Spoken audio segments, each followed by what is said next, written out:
Hi, this is Stephen Carson coming at you from St. Louis, Missouri, in these United States. Welcome to the show. Very excited. We have a new guest that's never appeared on the channel. Some of you might have heard of him before. Very excited that he agreed to join us to talk about something that he doesn't talk about as much. If you've seen him on Tucker Carlson and other places like that. But I think he has some interesting insights in sort of the area of economics or whatever. Is there any intro stuff to say? I don't think so, except to say this is a little, I guess we're calling it an Econ Minis, but it's a little, it kind of fits. But we're going to have a very strong theme today. Let's put it that way. And we're not going to really be covering random things. It's all going to be very closely related topics. So let me welcome to the show Charles Haywood. Hello. Hello, pleased to be here. And I say Haywood because of the Worthy House, which is your website. I keep saying Charles Hayworth. It just keeps my brain keeps tripping, you know. For some reason, I don't have a memorable name. People frequently call me Chris after I introduce myself, and then they say Hayward, or it's very. I guess I'm just maybe a memorable person. Maybe it's not my name at all. Maybe it's just me. It's me. So I did. I haven't read as much as I would like because I'm going to get hooked pretty quick, I think. But I did read. So one of the main things you do on the Worthy House, and the link is in the video description, is do book reviews, and you kind of use that as a platform to talk about various themes, shall we say, that you like to bring up. And the one I read, and I'm in a similar position as you, and an interested and sympathetic Christian who is not a Catholic. But your thing on Pope Francis. It's a book about Pope Francis. And I'm just going to, sorry for the spoiler here, Charles, but I just got to give it to my audience here. He does this great, Charles does this great thing where he's talking about the various aspects, the various sort of, you might say, puzzling aspects of Pope Francis. And then he does a wonderful Occam's razor move. And he says, Pope Francis is just stupid. And then he explains how that is a much better explanation of the pattern of behavior we've seen from Francis than all the other explanations you hear, which is that he's, I don't know, a commie subversive, a devoted commie subversive or something. He's just kind of stupid and some other such thing. Yeah, and he kind of says what the people in the room want to hear and stuff like that. Anyway, it's a brilliant, and I think let's put it this way. Now that Charles has put that thesis about Pope Francis on the table, I think it has to be considered seriously by anyone who discusses the Pope. Well, I think it's a good thesis, and obviously, like anything, it's subject to pros and cons. Now, with any, we won't have to deal with Pope Francis much longer, and we can move on to Pope Lenny from the good Pope, and or maybe someone like that. But hopefully, this era will end soon, one way or the other. Right. Not that obviously, but I was raised. So now that Mr. Haywood is done wishing death on the Pope. Well, I don't want it's will no one rid me of this troublesome Pope kind of thing. Right. You want him to go off to the Castle St. Angelo, whatever it is, to the dungeons. Right. We also have with us, of course, Black Horse. Welcome, sir. It's good to be back. Yes, thank you. All right. I think we are ready to pop right into the topic. I'm going to do a little intro with Black Horse's help, and then we are going to let Charles Haywood rock on this because he has a rather startling thesis, I would say. But let me sort of give a gentle introduction to get us there. Okay, and I realize, give me just a sec. I realized I missed something, which is I don't have you here. Sorry, just realized I missed something in the setup. I will fix it really quick. I'm going to make you be on the screen when I'm sharing the screen. Awesome. Okay. Good-looking guy. I want to be on the screen. Yeah, there you go. Some of your tweets, by the way, remind us of our dear friend Charles, who goes by the name Academic Agent. Sure. Because he says things like, you say things like, no, I am a genius and stuff like that. And this is just what our friend AA is like. And it's great fun. We love it. Anyway, okay, so I call it the Rush Limbaugh style. Okay, so first story. Non-Canadian. Yes, very non-Canadian, very non-English maybe. Okay, so first story is from January 18th of this year. Microsoft is laying off 10,000 employees. Not going to dwell on that because what we really want to combine this with is the second story, which unfortunately the headline doesn't really tell it. Does it show the earnings in the sub points here? Did they completely bury the important point here, Black Horse? I mean, always it's CNBC. Anyways, bottom line is earnings. There, I found it. Earnings. So yeah, same quarter. Microsoft's earnings come in. Earnings come in top end of expectation. Revenue beats expectations. The guidance going forward is, marginally revised. Right. Okay. Now, next example. Going to move quickly through this. Amazon says layoffs will continue into next year. They've already had layoffs, as we'll see later when we look over some of the big tech layoffs. They've already had layoffs. Again, February 2nd, Amazon beats on fourth quarter revenue. So, do you guys see the pattern? They're laying people off, and the company's not falling apart. In fact, it's doing pretty well, right, Black Horse? That's right. So typically what you would see when you see mass layoffs, you're thinking economic slowdown, reduction in revenue, reduction in earnings. This is not the story here. Right. And so so the next question is what's going on? Right. Okay. Now, let's go. So this is all recent stuff we're showing you. Now let's go back in time a little bit and talk about what happened to Twitter, which we've followed on this channel quite a bit.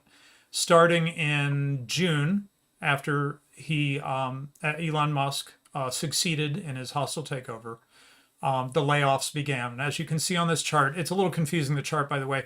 The red or pink bars are the employees laid off. I'm sorry. This is the wrong picture. Oh, never mind that. Okay. I don't have a picture of those layoffs. Anyway, as we know, a lot of layoffs. Here's Elon Musk, February 5th, about a week ago, saying Twitter still has challenges, but it is now trending to break even if we keep at it. Okay, little rabbit hole, as I mentioned, you Black Horse. I have not a friend, but I have someone who I admire in some ways, even though we're politically, shall we say, extremely at odds. John Gruber of daringfireball.net. Despite disagreeing with him on politics, I recommend him to you. He's a great analyst about Apple in particular. I'm a big fan of Apple, and other matters in the world of technology. But man, this Elon Musk Twitter story, he is just, it's just clown. Out of his mind, yes. Just out of, yeah. It's all, basically his political bias against Elon Musk. Basically, he's got the take we're supposed to have, right? Which is that Elon Musk is, letting bad people say things and stuff like that, right? And so he's mad at Musk, and so he interprets everything as that Twitter's burning, right? Yeah. And this has been a very common take, right? It's not just him, Black Horse. You've been seeing this all over the place. Yeah, you see a ton of these articles. There's a very famous one that came out shortly after the initial 50% of staff were laid off, shortly after the takeover, that said something like Elon Musk is destroying Twitter because the people are the asset, right? And so, like, what is Twitter worth without 50% of the staff? More than it was before. Right. Well, I mean, these articles have always mystified me. I don't follow them as closely as you do, but it's obvious. It's like reading articles on the Russo-Ukraine war. Like, I don't know anything about the Russo-Ukraine war, but I do know that essentially everything I read in the news is a lie. So same thing is true for Twitter. So I mean, that just seems kind of the premise that one should always do analysis for. That, like this guy who follows Apple, you mentioned, he has a political bias that blinds him. And all these articles are written by like 95 IQ midwits who have a political accent. This doesn't seem very useful to read those articles. So, right. Go ahead. So let's talk about what actually happened at Twitter after the takeover. So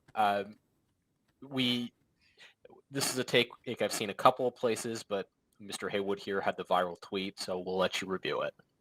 Well, I want to step back before we get to the viral tweet, because you kind of opened up the can of worms about the initial run up to the Twitter takeover. And I've Mhm. always, so obviously they signed a definitive agreement subject to conditions, as is typical for M&A deals. I can't remember when they signed that. It was February, maybe March? I can't Yeah, remember. March. And then, of course, the big news became that the Musk appeared to be trying to back out. So they had this litigation. Um, I actually have a theory that and it kind of relates to his later activity, which is why I bring it up here. I have a theory that I've never seen anywhere else, but that that litigation was fake, because and a strategic move in order to distract the people who wanted to push the Twitter deal off course by letting the antitrust deadline, the Hart-Scott-Rodino filing and notification deadline pass in June without, because that would be the most obvious way for the government to prevent the deal. If they thought that he was desperately trying to get out, then they wouldn't take that path of trying to bar it on antitrust grounds. And he ran out the clock on that and then proceeded to turn around and close the deal. That's my theory. And when you pay your lawyers $2,000 an hour, that's the Yeah. kind of theory the kind of strategy I would expect them to come up with. I just made that up. It's not like any. Well, Mr. Haywood, I've heard this theory one other time, really? and Okay. and that is from a trader on a mergers and acquisitions desk. So Okay, well, there you go. I mean, I think it's a pretty good theory, but we'll probably never know. Well, maybe we'll know. But anyway, so yeah, I mean, so I've followed the Twitter thing more closely than I follow a lot of business activities, Mhm. and I'm not. I mean, I'm not one of these people who's lives and dies by Twitter, but I do find it to be an interesting platform. Well, it was kind of obvious to me as an analytical matter when the deal was consummated and Musk proceeded to fire all these people was that no one was talking about the economics of those firings. Musk wasn't really talking about it except kind of obliquely and after the fact. And certainly the articles we were seeing were things like you described, that the people are so valuable, it's so awful. So all I did, and I got, I don't know, tens of millions of views for this or something. I can't remember. Again, I'm not a big viral tweet person, but this one went somewhere. I had a thread that basically took the final June 30th filings that Twitter, when it was still a public company, made with the SEC, and based upon certain assumptions that I stated, analyzed what Twitter would look like after the firing of these people, also taking into account the potential drop in ad revenue, as well as a nod to the fact from a cash flow basis that Musk had debt service that Twitter didn't have earlier. But from a profit margin perspective, my conclusion was, and I think this has both been borne out by what Musk and other people have said, by what other people have told me afterwards, is that simply by firing 5,000 people out of the 7,500 Twitter employees, which is roughly what Musk fired, Musk overnight turned Twitter on a net margin basis into something like a 30% profit margin business, roughly in the same range as Apple and Google, simply by firing those people.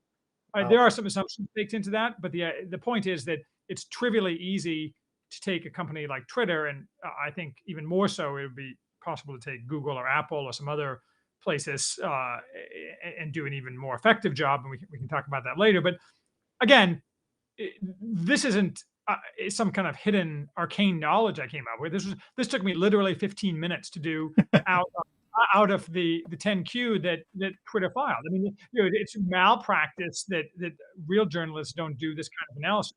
well, and Radlib, you and I did the same kind of thing when we looked at the Meta earnings during the stream we labeled Big Tech Shrinks, where we talked about all of the money that Meta spent on VR technology, on the VR franchise, to produce zero revenue for the company.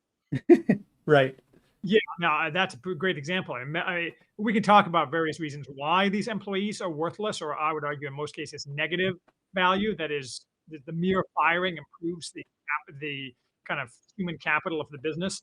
But Meta is, VR and that kind of stuff is another good example. Well, Meta is particularly easy because all of these people work for a particular division of the company, right? So you can go in there. Yeah, that the cost savings per employee fired was something in north of $300,000 annually. It's hard to get at exactly what that means in terms of salary, and as opposed to things like allocated real estate and so on. The kind of reception I got from some people who are heavy hitters in the tech industry who reached out to me privately was, that's a significant understatement. So they were arguing six, seven, $800,000 an employee and fully loaded cost is the Yeah. norm in the tech industry. And since my premise is that, and this we can take it in a political direction with things like elite overproduction and so on, but my Mhm. premise is that in the tech industry, across the entire tech industry for large companies, less true for startups and so on, presumably, the vast majority of employees, well in excess of 50%, are pernicious dead weight, and a company can be significantly improved, not just financially, but in every other way by simply firing them and putting them out on the street. Right. So this Wow. is a startling point, one might say, right? Because, well, okay, let me give my perspective real quick, if I can remember it. Yeah. So, okay, I came out of the Austrian school. I'm really familiar with the notion that states run giant jobs programs, right? I think, for example, of administrators at government schools. There's all these complaints about how teachers aren't paid enough and the teacher to student ratio is terrible. Meanwhile, they hire more and more administrators, right? But I think this is well known if anyone's looked at the education situation. Similarly, universities, right? Um, Presumably, a lot of them private. There's been this phenomenal growth in administration at the universities.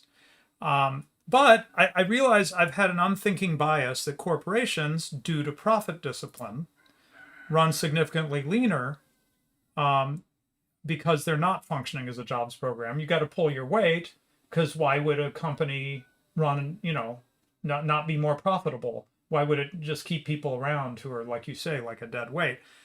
But as Academic Agent has been teaching us, you've got this Burnham's idea of managerialism, which suggests that managers have an interest, and managers would include like the CEO of a lot of these companies, for example, slipped in, and they produce a company that's more profitable, and then in some cases at least they sell it and go rinse and repeat somewhere else.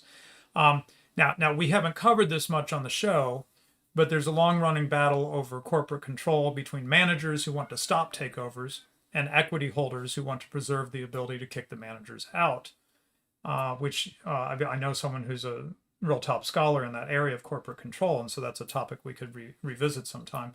But still, it just sort of boggles the mind, Charles. How can there be, thousands of people at Twitter who are, from a productivity point of view, adding nothing, or even they're like a drag, right? They're actually reducing the profitability of the company. They're a negative net. Not 20 negative. years ago, I used an M&A lawyer. So this is not a new phenomenon. And this idea of the principal agent problem, that is the divergence of interests between the principals, that is the equity owners in this case, and the agents, that is the managers, is an ancient one. I mean, well over 100 years old in terms of its being directly studied. And one solution to that is to make the principal and the agent the same person, which of course is what Musk did ultimately. And that allows you to take action that aligns the incentives of principal and agent because it's the same person. But how Twitter got to that, I think, is a combination of Burnham-type managerialism, which I think, as I say, as an M&A lawyer, I saw more than 2 decades ago, combined with the modern kind of HR state, partially mandated by regulation and partially dictated by left-wing politics, that along with this feeling that the tech industry in particular, which I think is particularly prone to this, that for some reason companies have bought into, or managers have bought into for a long time. And I saw this in the late 90s, this idea that the employees need to be cosseted and treated with kid gloves in order to attract their so-called talent, which may have been true in 1998 to give people ping pong tables and free lunches, but metastasized to where it became a self-justifying prophecy that inherently anyone who works at a tech industry must be cool and wonderful. And you can kind of see why a manager want to think that, because if everyone who works, especially underneath that manager, is cool and wonderful, that makes the manager himself cool and wonderful. And so you get this kind of, I think, increasing veering off a reality-based path, which happens a lot when people aren't punished by reality. And ultimately, you end up in this. Even, I mean, the ideology, the left-wing ideology, is a big part of it. But even leaving that aside, I think we would have ended up with something approximating this, with basically clowns posting their videos on TikTok about the different foods they eat all day at the expense of their company. I mean, Yeah, right. it's inevitable in a way. Well, and it's worth dwelling on why tech became such an egregious example of the principal agent problem. Um, so it might be worth discussing the Twitter board as a particularly egregious example of Yeah.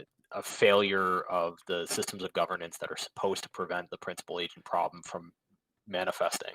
Yeah, let me pull So, that up right now. Okay, here we go. I've got the board ownership up. so hypothetically, the group of people who are supposed to be responsible for preventing the abuse of the shareholders' capital are the board of directors. They're supposed to represent the interests of the shareholders to management, and they're supposed to discipline management to produce maximum return on equity to the shareholders. Interestingly, Twitter's board had a particular set of incentives. So you'll notice here two things that are of some interest.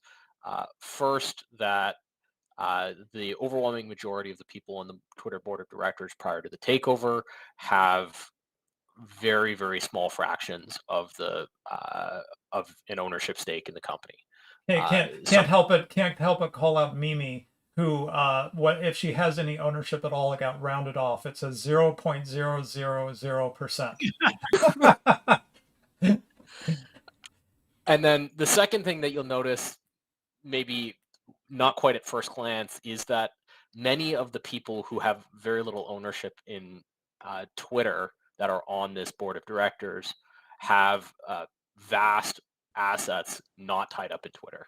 So not only do they not have a direct financial stake in Twitter that is sort of in its own right, very important, but they have many other assets, and so as a fraction of their personal financial interests, their stake in Twitter is kind of irrelevant. Yeah, their skin in the game is negligible when you put it in perspective of their overall wealth, right? Makes sense. Yeah. I mean, just what I saw as an M&A lawyer, I have seen hundreds of boards of directors and dealt with them intimately. The vast majority are comprised almost exclusively of clowns. Yes. This is a fair assessment. Usually boards are packed by somebody. In private companies, that's usually the founder or the majority shareholder, somebody who had a lot of power at one stage in the development of a company.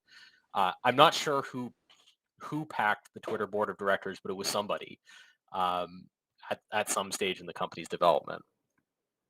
Yeah. I mean, don't get me wrong. I'd take a fat 300 grand a year paycheck to be on Twitter's board too. But it would want me, not just because of my politics, but because I'm not the go along, get along type. And that's what characterizes almost every board of a public company, the go along, get along. Right. Yeah, and you were going to finish up talking about the ownership that we see here, Black Horse. Well, yeah. So we see two, and so as a consequence of having very little direct interest in the company and very little as a percentage of one's personal wealth interest in the financial performance of the company, we have a set here of 12 very poor advocates on behalf of whoever the actual shareholders of Twitter actually were. Mostly index funds and so on. And so it shouldn't be surprising that, given their lack of incentive to advocate for the interests of the shareholders, that they didn't. Yeah. Yeah, and Charles, it sounds like what you're saying is, in your experience, this isn't unusual. What we see here, Twitter board members that have very little skin in the game, they're not really they're phoning it in. They're not really like, hey, this company needs to succeed. I need it to succeed because of my own interests, right?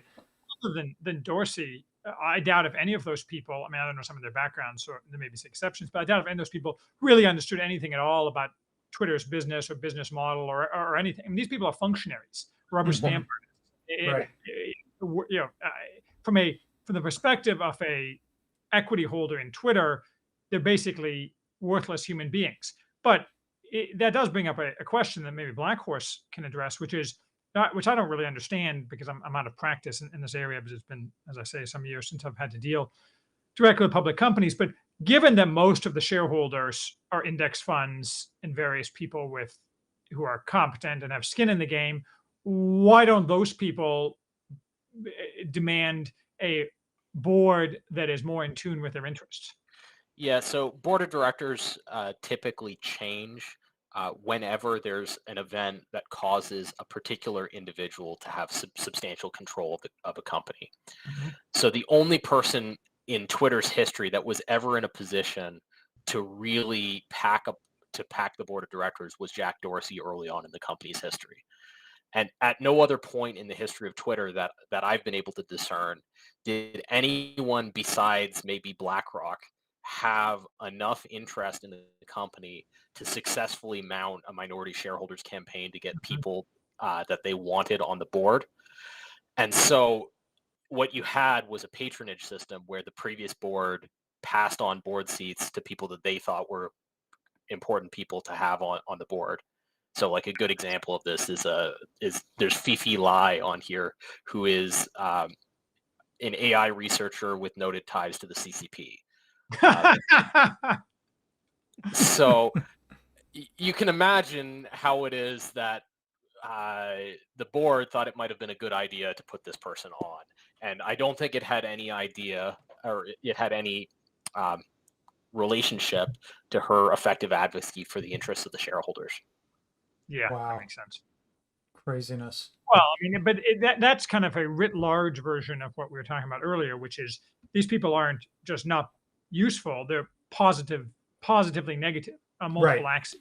Just like all these employees who got fired. So the fact the board of directors got fired too is yet another reason why Twitter is doing much better now.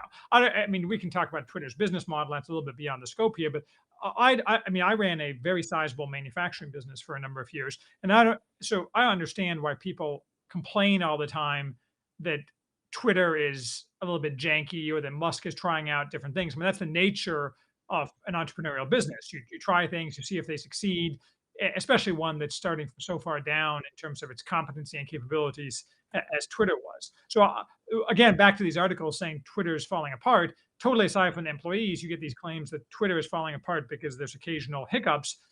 But again, it's all lies. I mean, they were telling us with a straight face that Twitter was about to literally go dark a couple months ago, and this is all just stupid. So I'm actually very bullish on the future of Twitter, and this analysis you do of the board of directors simply reinforces that. Well, and you get these comments about Twitter, but nobody talks about the fact that engagement on Facebook is down like 35% from its peak, right? Surprise, man! I don't go to Facebook anymore. What the hell? Who does that? Well, it's very sad. My wife has a business that relies on traffic there, so. Okay, well, sorry. It's your loss. Okay, so okay. Here, let me challenge your story, Charles. Your story, as I'm hearing it, is that there are a lot of companies. I'm going to guess that you're going to say it's the larger companies, that the small businesses are a kind of a different picture, where there's 20 people in the business. You know, I don't know that they're staffed with. There's a huge amount of incompetent people at the helm of 20-person businesses who are still, to the outside world, seen by objective metrics as successful. I've never been able to understand that. But that's really a separate topic. Okay. Yeah. So, but we got these large companies. We've got potentially, at these big tech, like half the staff shouldn't be there, basically, if it was really being run as a tight ship. Yeah. Well, okay. 80+%. I'm sorry, how much? I'd say 80+% of the staff. 80+%. Now, I had people reaching out to me again who should know, who were seriously claiming, and these are people who again should know, that Google, for example, whose expenses are something like 180 billion, could probably accomplish everything it does now with 3 or 4 billion in expenses. Yeah. Wow. So I mean, I don't know if that's true because I have no personal knowledge, but it wouldn't surprise me in the least. In fact, wow. my bias would say that's likely true. So here's my challenge to your thesis. If that is true, then why don't we see more takeovers? because it seems like the orchard is ripe for picking here, right? To come in, get rid of all these useless boards and employees, and turn out a more profitable company and sell it for a lot of money. I think there's two reasons off the cuff. One's obvious, one's less obvious. The obvious reason is that the scale of many of the companies we're talking about here make it very difficult to mount a hostile takeover. Again, emphasis on hostile takeover because there's enormous amount of mechanisms that have been developed over the past several decades that give the power to the target in a hostile takeover. So between the size and scale, the amount of money you'd have to put together, along with those mechanisms, along with the political overlay that some degree tripped Musk up, that anybody who was perceived as taking these taking these companies in a direction that was not beneficial to the powers that be, they would also get involved in pushing back, make it a very high mountain to climb. I'd say that's the biggest single reason. But the other reason is less obvious, and that's that it's related. It's a cousin. I mean, the question is, for example, and I've written pieces on this. I once looked at the release by Electronic Arts of the video game Battlefield 5. Yes, okay. Which portrayed World War II as a girl boss paradise where ass-kicking women use knives to kill people, and just this completely insane thing designed obviously to turn off 99% of the core demographic of Electronic Arts' actual game players. Right. And then complain. You're suggesting that high-profile feminists aren't their core buyers? Yes. Worse than that, when this was like 3 or 4 years ago, but when there was a backlash, I hate that term, when people objected, the CEO of the company said basically, STFU, you don't buy my game if you don't like it, it doubled, like tripled, quadrupled down. And you say, like, well, why would you do that? And the answer is because, and this goes back to the principal agent problem, the real thing driving the decision making of most of these people, including most of the people who could potentially take over companies, is that they don't want to be ostracized or put out of polite society or identified as playing nice with the zeitgeist or the government or what have you. I mean, leaving aside like the government actually threatening, which may or may not happen, it takes someone like Musk, who basically is, like I once took one of these personality tests, like the 5-factor personality tests, and I got a 0 agreeableness score, which means that zero conformance with social norms. Not that I'm a nasty person to be around. After a couple of years, I'm actually kind of fun. But it means like Musk, most people who are managers don't have 0 agreeableness scores. They ask their way to where they are.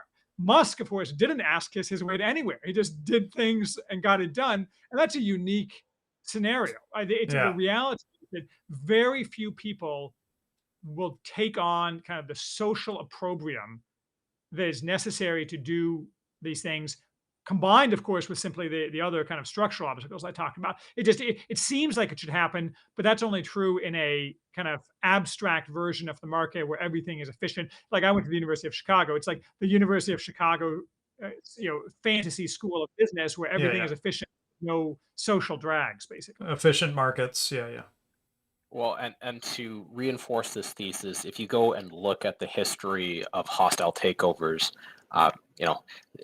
during their peak in the 1980s, the people who perpetrated them were portrayed in polite society as these evil villains, and dragged and forced out of the institutions that they were previously part of. You even see that with some of the few remaining private equity firms that aggressively pursue hostile takeovers. It's just not done. And then I think the unspoken element here, Musk, as a takeover agent, has himself to serve as CEO on the other side. Whereas the other question, if you assume for a moment that you are some firm like, I don't know, Goldman Sachs or something, and you raise enough capital to hostilely take over Google, and you manage to get through the legal hurdles and you successfully take over Google, now you have to have somebody who is capable of running Google and chopping it down. Those people don't grow on trees. Right. Right. Yeah, So, and I did want to something that we were talking about right before we started the stream. I did want to highlight that, which you mentioned in passing in your point number one, Charles, which is that you have to be able to put the money together to take some of these things over. Taking over Twitter took I think at the time he was rated the richest man in the world, right? yes. Elon Musk. Well, Twitter is a small fry compared to Meta, Apple, Amazon, some of the bigger big tech companies, right? So we have trouble imagining, even if someone said, "Oh, I could totally take over Google, cut out 95% of their cost, and just print money." Even if someone saw that opportunity, who has the means to do a hostile takeover of Google? Like someone that doesn't exist on this planet, as far as we can tell, right? You could get like a Saudi prince or something, but Yeah. that wouldn't work. I mean, short of that, and that wouldn't work because those people have geopolitical things that dictate what they do that would supersede any business. Yeah. Well, that's right. You can't, like, if you're Mohammed bin Salman, what are you going to do? Liquidate Aramco in order to finance your takeover of Google? Like, Right. I support that. So in other words, there's a limiting factor to what we're bringing up today. What we're suggesting here is Elon Musk showed that you can trim a lot of people off one of these tech companies and the company does not fall apart. And perhaps that suggests why we're seeing, in addition to some economic conditions, the non-recession, right? We are seeing some layoffs across these tech companies, and they're doing just fine. Having said that, we wouldn't necessarily think that what Elon Musk did at Twitter will be repeated at its larger cousins, like Google. We got a limiting factor here of you just have to have some resources that are beyond anyone's capability to do those things. So now, could we see it at something more Twitter-sized or smaller, Charles? That I think is much more plausible, right? I mean, in theory, that's the private equity model. To take mid-sized companies and make them more efficient. I mean, I have a pretty dim view of private equity, and Blackhorse is right that a lot of private equity people nowadays shy away, certainly from hostile takeovers, and a friendly takeover is more difficult to do efficiently, though it still can be done. I would anticipate that if we had a very severe economic downturn that affected some of these tech companies, I'm not sure that it would affect some of these companies. It's not clear how the Apple would suffer that much in a big downturn. I just don't know enough about it. You could see desperate people turning to this as a mechanism. And I think that you're going to see that the problem being exacerbated over time. Simply, this goes back to the elite overproduction thesis, which is Peter Turchin's thesis that dying societies overproduce elites, which then have to find spots for those elites, and if they don't, it causes trouble. So you can see that as say projected forward 10 years, that more and more people pour out of colleges with the latest degrees in whatever that they expect and massive debt. They expect to be able to get these high-paying jobs, and either they're going to keep adding them to these companies, therefore cutting them ultimately more attractive, or they're going to be cast out into the street, and that's going to cause its own set of problems. So it seems to me to be a very interesting time, because if you can't do it forever, you're not going to. Well, and we've covered on this channel the massive reduction in market capitalization across the tech sector. But even after that massive reduction in market capitalization, Twitter is the only one of these companies that we've seen successfully targeted for acquisition and restructuring. So like Netflix would be an example of a company that from peak to trough was down something like 90% in market capitalization, and even down 90%, nobody bought it and cleaned it up. Interesting. Yes. Well, do you know what its market cap was at its trough? It would have been still about twice the size of Twitter, so about 120 billion. My bank account is reasonably flush, but It's a stretch. It's a stretch. Doesn't have that many zeros. I find this fascinating because I would love to do that. Like, I'd love to be the slasher. I just think it's fascinating to me that Musk Musk did this.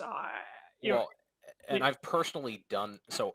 I've been in the position of being an acquiring company 3 times now, and wow. done the work of restructuring. This is why I've echoed on Twitter a few times how difficult that job is and how socially costly it is, and how few Mm. people are actually attracted to it. It And doesn't it not just doesn't make you popular, is what you're saying. and not just how few people are attracted to it, how few people who are attracted to it um, become wealthy enough and prestigious enough to be put in a position of having to do it, right? Mm. That makes perfect sense. I mean, I would, I could do it in the sense that like I don't, have no social standing that my friends are my friends, and that they're always gonna be my friends. I don't need new sexy Rockefeller friends or anything, but no one's gonna give me the opportunity because I'm just not in that world. Yeah. Right. And what you really need is people that come out of an alternate prestige hierarchy. But Yeah, but they're all interlinked now, so there's really no alternate prestige hierarchy. I mean, this is the like academic agents uh, point about which I somewhat disagree with, and I've written on about the a counter elite being necessary to push aside the existing elite, but Mhm. there really isn't an alternate hierarchy right now. well, I mean, Right. the alternate hierarchies that exist are like the CCP and maybe whatever's inside the Russian state, Yeah, okay, right? like not one that's going to show up on Wall Street, I guess is my point. Yeah, I guess he is on Wall Street, as you said earlier, but as the CCP. yeah. Um, So okay, well, let me just do a clean sweep, make sure we've covered the things we wanted to make sure to cover. I had just quietly slipped onto it, something I missed earlier. Elon Musk says Twitter board owns almost no stock. This is from April of last year, how it compares to Tesla and others. So, in other words, the story we were showing with the small ownership of the board is something that Elon Musk noticed, right? well, it was part of one of the forgotten parts of the Twitter story is like the 3 months between Elon's initial offer and getting it actually accepted. Mm-hmm. And during that period, there was all kinds of politicking in the press to Yeah. try to convince the board of directors that they would be in breach of their fiduciary duty if they turned down the offer. And so this was one of Musk's several salvos to try to convince them that they would be in a precarious legal position Yeah. if they turned down the offer. He's Right. not wrong. It doesn't strike me as a very strong attack simply because the existence of D&O insurance insulates the directors from any real liability, and there wasn't any social cost at all. In fact, quite the contrary Yeah. for rejecting Musk's offer. So I was actually surprised when the board accepted the Hmm. offer. Really, I mean, the play for Musk wouldn't have been, I think, personal liability for the directors, but a lawsuit with an injunction requiring them to accept the offer, which would have resulted in some minor and very transitory level of humiliation. You can see, Charles, part of why I'm so glad that Black Horse consents to be my co-host on the Econ Show, because this is something that we actually called right, courtesy of Black Horse, that Elon Musk would complete the acquisition. Yes, no, that was a very minority position, though. Yeah. I'll put myself in the back as I always do, which is that I held that throughout the entire process. Oh, you did? Oh, okay. Yeah, absolutely. I mean, I always assumed that there was basically no chance it would not go through, short of some external shock, the economy collapsing or something like that. There was just no, other than the antitrust thing I mentioned earlier, there was just no good way to push it off. And people spin these fantasies of like cloak and dagger people threatening Musk in the halls. In fact, Musk again, unique to Musk, has at least as much ability to threaten the regime as the regime does to threaten him, mostly through control of SpaceX. But I have been saying for probably 3 years now, and I mean, I'm not 100% Musk fanboy. I think he has some faults, but that the regime has to break Musk ultimately, or rather, Musk has to break the regime, or the regime will break him. I mean, this is inevitable. I think this is right. Wow. All the things he wants to do are things that the regime can't let him do, and vice versa. Wait, but what do you mean? Electric cars and space? They don't want him to do that? They want him to do those things, right? Space? You think the present regime wants the kind of organization required to actually successfully do things in engineering to exist? Well, Maybe I you're think right. there's that. I think that they want Musk to launch the rockets, but the fact is that Musk points out an alternate way of existing, particularly in space. So, Yeah. if you ever been to the Artemis program's webpage, the NASA's moon rocket, No. if you go there, the emblazoned all over the page is Artemis is coming, the first blacks and women on the moon. Yeah, yeah. So whereas and everybody knows Artemis will never reach the moon, whereas Musk will reach the moon, but it won't be with blacks and women, or if it did, Well, it'll be incidental to his goal of reaching the moon because they'll pick the people who are the best for it, yeah, and that may happen to overlap, but almost certainly will not. well, And that's right. The issue with Musk is that the existence of his organization is a demonstration that the competence hierarchies assembled by the regime are corrupt. precisely. Got it. Okay, I see.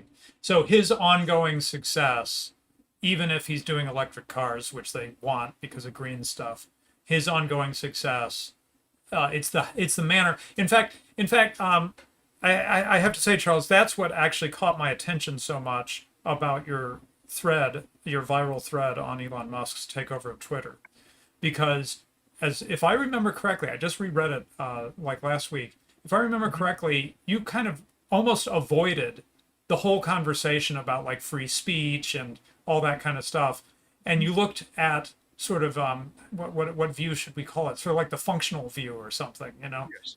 the business view, as opposed to the sort of the political take on it, Right. I mean, the surface normally I political do take. politics and history, but this is just a straight numbers game. Yeah. But I agree that if you combine this kind of numbers game with what Black Horse was just saying, or he put it better than I could have ever put it about the exposing the regime's the corruption of the regime's hierarchy. This is extremely dangerous for the regime, and it just can't be tolerated at any level ultimately. And then he also does things like he refuses to wholeheartedly endorse the regime's attempt to flog the Russo-Ukraine war to the last Ukrainian. Right. He already talks in terms of things like, I don't want to permit World War III to happen. I mean, that's a very bold kind of statement. Tell the government to shut up because I personally, a private citizen, am going to prevent World War III. So, I mean, this is only heading one place, which is a existential conflict between Musk and the regime. Well, I'm not wholly down with Musk for a variety of reasons. And I don't, but for the most part, I don't admire anybody. I admire I'll take Elon Musk over Justin Trudeau. All right. Oh, absolutely. You go to war, literal or figurative, with the leaders that are available to you. Yeah. And right now, nobody else is showing up. Everybody else is a clown. I mean, clown is my word of the day, I guess. But Musk is, who can tell what the future will hold, who will show up. As they say, cometh the hour, cometh the man. But right now, Musk is the leading candidate for that man. Right. Yeah, I like that you brought up the war aspect, because from one point of view, he's enabling it with Starlink, right? And he's right in the middle of it. But as you pointed out, the other side of that is that they need him. And he has real leverage in that conversation. Remember, he threatened to cut it off if they didn't pay. Nobody else would have, everybody else would have said, oh, yes, Mr. Biden or whoever, is behind Biden, I'll be happy to provide this endlessly. And he said, I'm going to cut it off if you don't pay. And magically they paid. I mean, nobody else would have done that. Nobody. Wow. Yeah, that's a Well, good and point. it'll also be interesting to see what will happen when the next set of humiliations to the power structure of the regime occur. Yeah. Right. So COVID was a pretty serious black eye for the prestige of elements of the current regime that were previously prestigious. If there's a military defeat in Ukraine, which it looks like there may be, that's going to be another pretty significant humiliation. Right. Absolutely. Go ahead. No, I think that's exactly right. I mean, I think the future's uncertain, but I think you're on safe ground predicting future humiliations for the Yeah. Oh, yeah. In fact, Charles, at a Schilding's event at England, you might have heard of one of these, one that's upcoming in the U.S. In May or June. At a Schilding's event in England, I was talking about sort of the way forward, and I was using the early church as my thing to draw from. How did the church go from a very small group to outlast the Western Roman Empire? And one of the things I said is, we do not have to do like accelerationism and like get the regime to do dumb stuff. We just sit there and wait, let them do it, and then be prepared to reap the benefits. Like we literally, it literally is pointless and counterproductive to try to like cause trouble. They will do it themselves. I agree. It's like that famous. This was a while ago. I think it was actually the Onion, back when the Onion still was funny. And it was something like Osama bin Laden issues new orders to his jihadis: sit back and relax while the United States destroys itself. Exactly. Yes. Oh, jeez.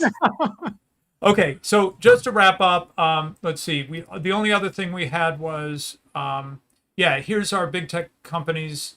Let's see. I don't have a date on this, Black Horse, but this shows us on the left. It shows the absolute numbers. On the right in green, it shows the percentages. You can see Twitter by far is the largest percentage. They're estimating 50%.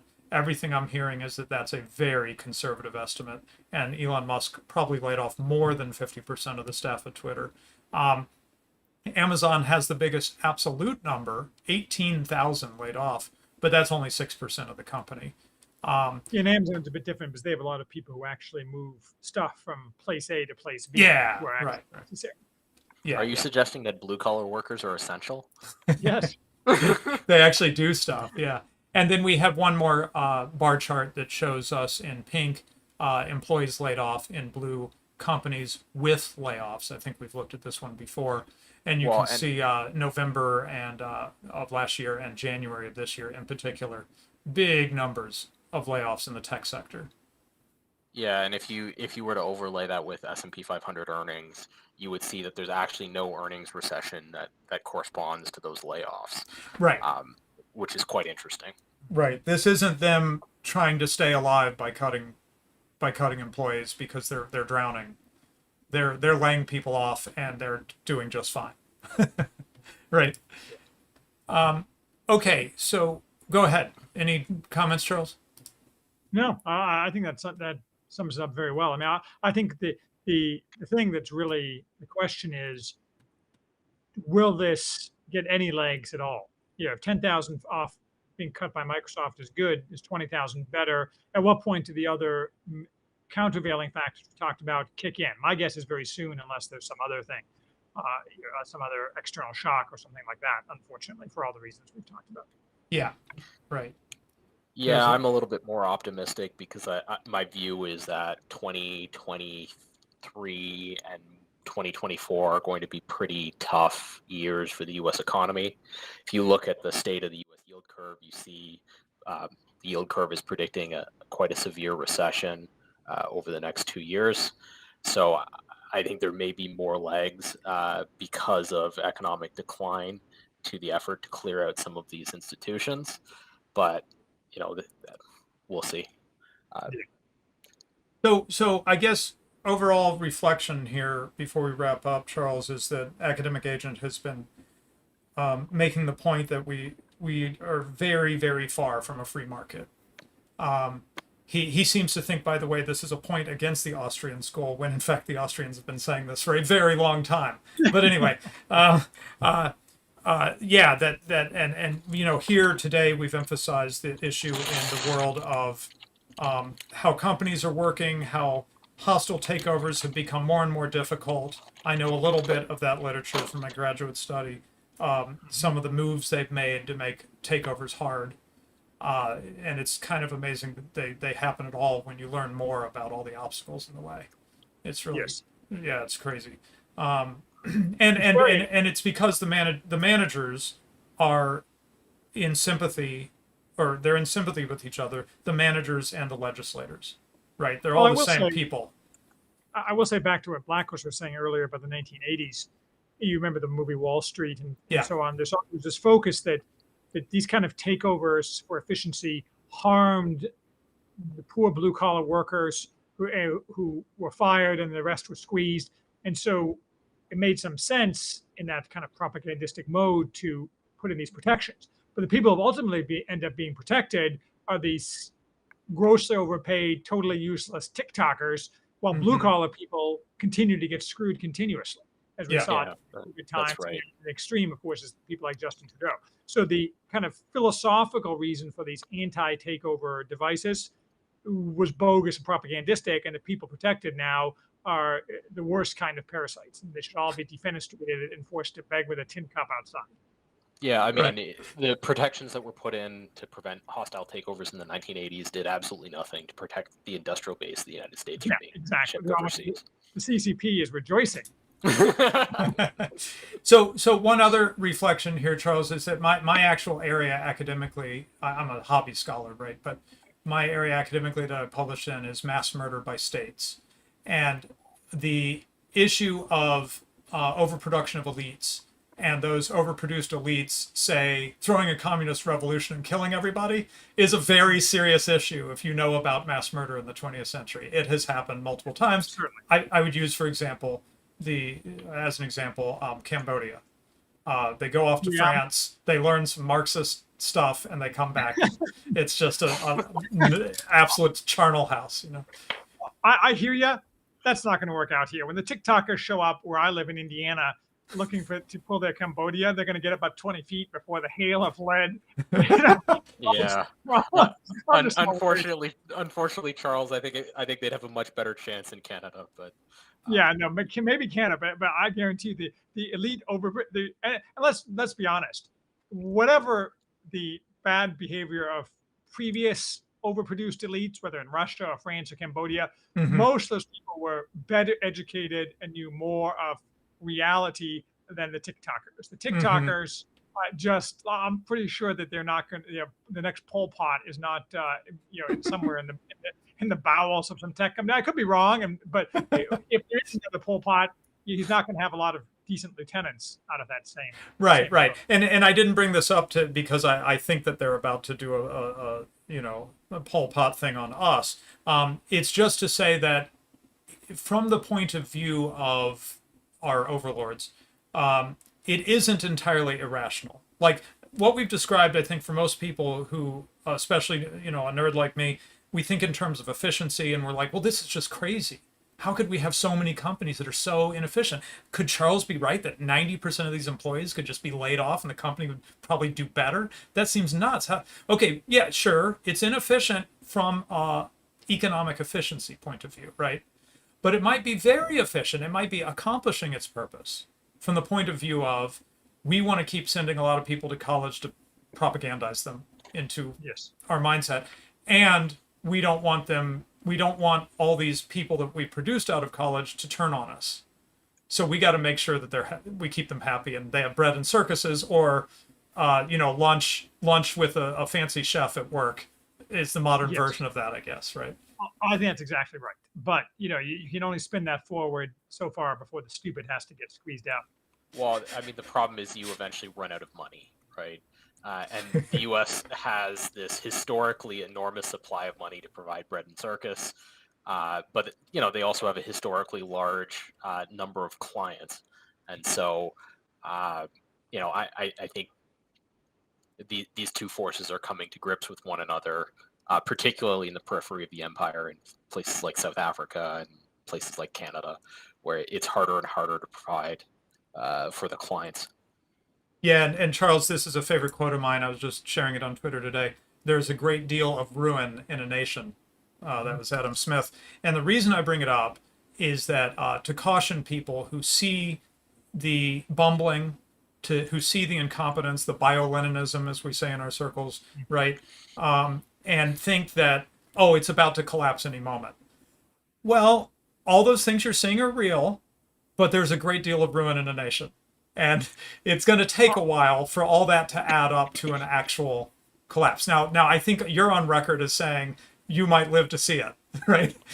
Well, not only that, I know you're trying to wrap it up, but I wrote an entire very long piece on this, on the fragility of the current regime, which, among other things, specifically addresses that Adam Smith quote. And I reviewed this on Twitter, and we're noted as disagreeing on this. I think the U.S. regime will last longer than you do, and yeah.